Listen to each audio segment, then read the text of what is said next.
guys, welcome back to my channel. I am doing my breastfeeding journey video today. As usual, Levi has to be in all of my videos.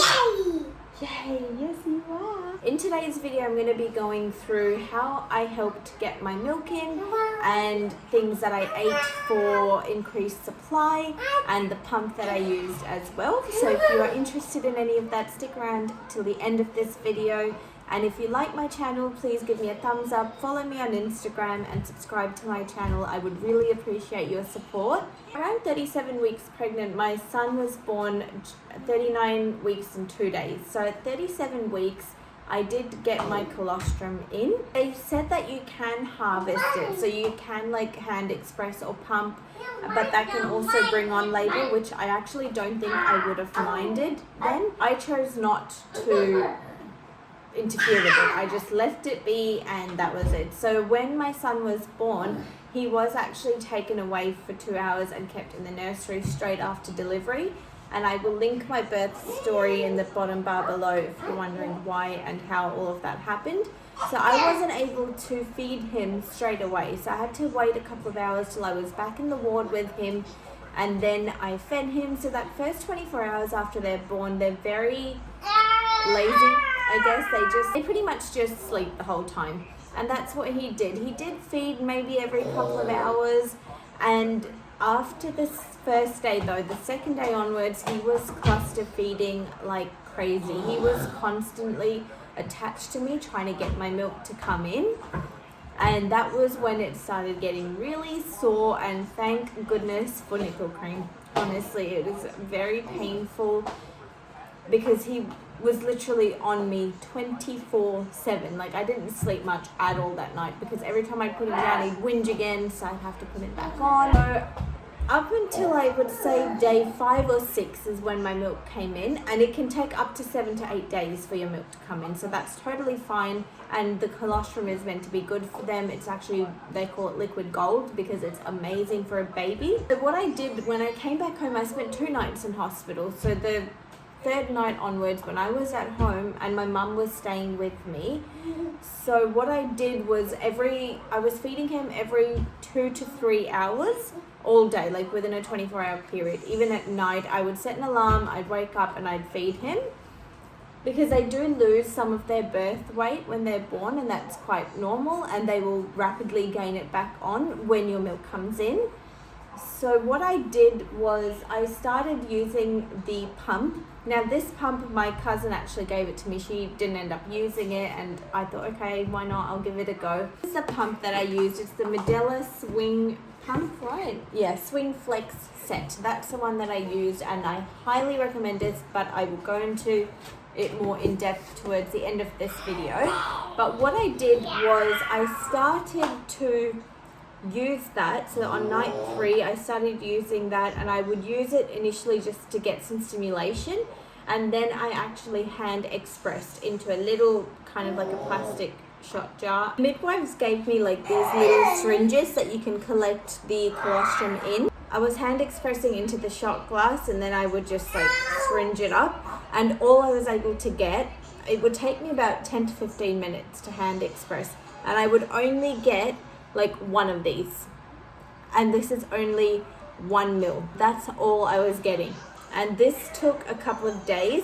And what I started doing, and my dad used to make this for my mum when she had me and my sister, and it's a semolina porridge, and I will list the recipe down below. I'm going to be putting that up on my blog, so I will list the recipe down below, and I swear by this. Now I haven't tried any breastfeeding supplements like fenugreek or anything like that. This is all I have done, and I swear by it. It truly does work, and I know this because there was a period in time where I didn't have it for a few days, and I noticed that it affected my supply, and when I would have it, I would be having great supply. So I highly recommend that you click the link down below and check out this recipe. It is easy to make, and it's actually pretty delicious as well, and it's very filling. But it's a semolina porridge that has raisins and cashew nuts in it, and it is fried all in clarified butter, so ghee, and I add some water and some milk, and I'm telling you, it is so good. So after doing this method of like pumping, hand expressing the colostrum, the next day, so within 24 hours of doing this, I was able to get up to 4 syringes. So that was 4 mil in 24 hours. I went from doing only 1 of these to getting 4 of these. So I swear that it truly does work. And I did this for another 2 to 3 days until my milk came in. So my milk came in, like I said, around day 5, day 6. I didn't have much engorgement, I think because he was feeding as he should and as often as he should have been. So I never felt that feeling of engorgement. So once my milk came in, I've never had any issues with supply since then. So I think obviously him cluster feeding did help my milk come in 100%. That is what babies are meant to do. And I get yourself some nipple cream because you will need it. What I used to do is after every feed, I would apply it so that it can soak for, you know, the next couple of hours till he has his next feed. So obviously it's better doing it that way rather than putting it on right before you're going to feed them, if that makes sense. So if you're going to put it on right after they're feeding, and then you just let it sit for a couple of hours so it actually helps and heals before the next feeding. Now, I never had any issues with his latching or anything like that. He latched beautifully from the second I put him on, and I've never had any issues. I've never had to use a nipple shield, anything like that. So obviously his cluster feeding is one of the biggest things that helped my milk come in, but I also feel like what I was doing is even in between his feedings, I was also hand expressing. So I was constantly stimulating to get my milk to come in even while he wasn't feeding. That is by using the pump and hand expressing and getting it out into this syringe. Like I said, I didn't take any supplements or anything from my supply. I just had this porridge. I would drink it and I would have it as my breakfast in the morning. I still do, but I've actually, now that he's bigger, he's wanting more feeds because he's growing and stuff. So what I do now is I have a bowl in the morning for my breakfast, and then around like tea time, around 4 o'clock, I'll have another bowl. So I have 2 bowls of this a day, and it really, really helps. In terms of like how often I was feeding him, after I think the first week when the midwife came out the 3rd or 4th time to visit us at home, they said that he'd actually gone back up to his birth weight, so that I didn't need to feed him. Like, I was setting an alarm every 2 to 3 hours to feed him, that I didn't need to do that anymore, and I could just wait for him to let me know when he needed to be fed. And I've done that ever since. It's been no issue. He's been sleeping great. He sleeps like, I've actually not noticed a pattern yet, to be honest. It's more like there's a pattern in the night, but not really during the day. He sort of like has short naps, long naps, you know, every couple of hours or so. But yeah, normally his wake times are about an hour between each nap. He's awake. I do bath him in the evening. I've just found that it's what works best for me. I've done that with Levi as well. I still do that with him. So once he goes to bed, he only goes to bed about like 10:30. So he normally now has been sleeping up to about 2:30 in the morning. So he sleeps between 3 to 4 hours is his first big sleep, and then he does every 2 to 3 hours after that. But he will stay asleep till like 9 in the morning, just that he'll wake up for about 3 feeds in the night. So I think that's pretty good. I'm happy with it. It's definitely, I find, because I bottle fed Levi, so I've got the best of both worlds. I've experienced both. And for me personally, I prefer breastfeeding only because it's more convenient. You don't have to think about packing a bottle. And I'm not shaming anyone that bottle feeds their baby. I did that with Levi. That was my choice because of certain health issues I had postpartum with him. Health issues on my end. He was perfectly fine. But I am not in any way saying that what you're doing is wrong if you're bottle feeding. I did that with him. I have experienced both, and I just find, having experienced both, that I definitely prefer breastfeeding. It is super bonding as well with your baby. Yes, it's painful for like the first 3 weeks maybe, and I know that sounds like a really long time. It is. When you're doing it day after day, it does feel like a really long time, but I swear to you, if you can push past that pain, It is so worth it. It is easy to feed them. You can feed them anywhere. To give you an idea of the kind of supply that I have, when he's feeding on one side, the other side does leak. And if it's been, say, like more than 4 hours, like one night he slept 5 hours, and that was painful when I woke up to feed him. But so now on to the review of the pump. So like I said, this is the Medela Swing Flex pump. So it is an electric one, it's not a manual one, which I like. And I did not find this painful whatsoever. It's less painful than breastfeeding.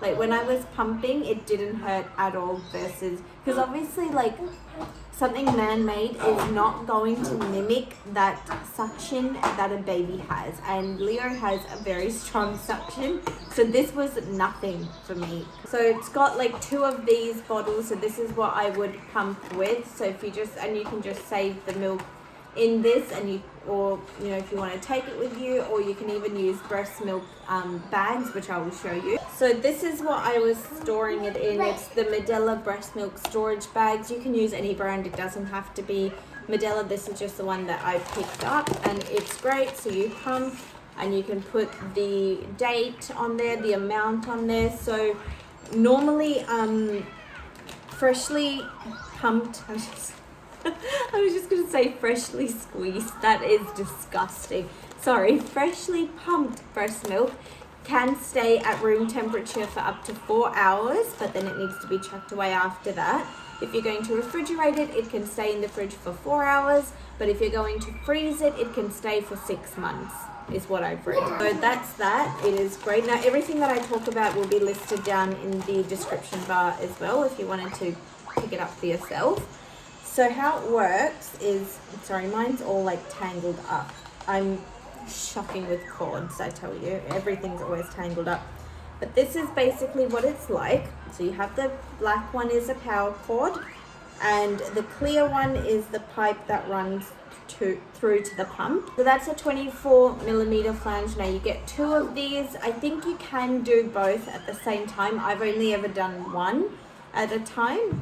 So it comes like this, and the flange obviously comes separate. Hang on. So it looks like that. You have your little thing, so you put that in there and push it all the way back. And then you take your bottle. Like I said, there are 2 of these. So you take that and you screw it into the bottom here all the way, and then you just, you know, this is weird to show on camera, but you just put it on there. And I always hold it like this. So it's like your index finger on the top and the other 3 at the bottom, so it supports really nicely. And this is a little pipe, so one of it goes into the machine, the other one goes into the back of the bottle, I guess. And when you turn, so it's, honestly I don't know what this function means. I've never used it. I just use the on button, and it starts off very, very slow and not very strong at all. I pump it all the way up as much as I can, so it's about 5 or 6 pushes I do on the plus, and then it really gets going. So initially it does it like really quick, and then after doing that for a couple of minutes it will slow down. So I normally pump on each side for 10 minutes, so 20 minutes altogether, 10 minutes each side, and I'm able to get about 100 ml each time. So that's pretty good. And this pump, like I said, it's an electric one. You can use it both sides or single, so it's very versatile in that. It is an excellent pump. Like I said, it's super gentle. I remember trying the Medela. It's like one of the handheld ones that you do it yourself, and I'm telling you, that was so painful for me. I tried that with Levi, and it's so painful, and I was super scared to try this thinking it would be the same, and it is not. I highly recommend this pump. I will even link below the nipple cream that I used. I think it's Marcalan, something like that. I will link that down below as well. That's a really good one. It's super thick, and it actually stays for a long time. Now it does stain the inside of your bra a little bit, I will say that, because it's a little bit like a yellow based ointment. Other than that, if you have no problem with that, you'll be happy with it. So yeah, definitely the takeaways from this video would be to pump or hand express in between babies' feeds as well to help your milk come in as fast as it can, and that will help your supply as well. 100% recommend checking out this semolina recipe link down below in my blog. You will not regret it. It will definitely help you, and if you try it out, please let me know how you go. I would love to hear your stories as well. If you want to look more into the pump, that will also be down below. So I hope you guys enjoyed this video. Thank you so much for watching. Please don't forget to like and subscribe to my channel, and I will see you guys in my next video. Bye.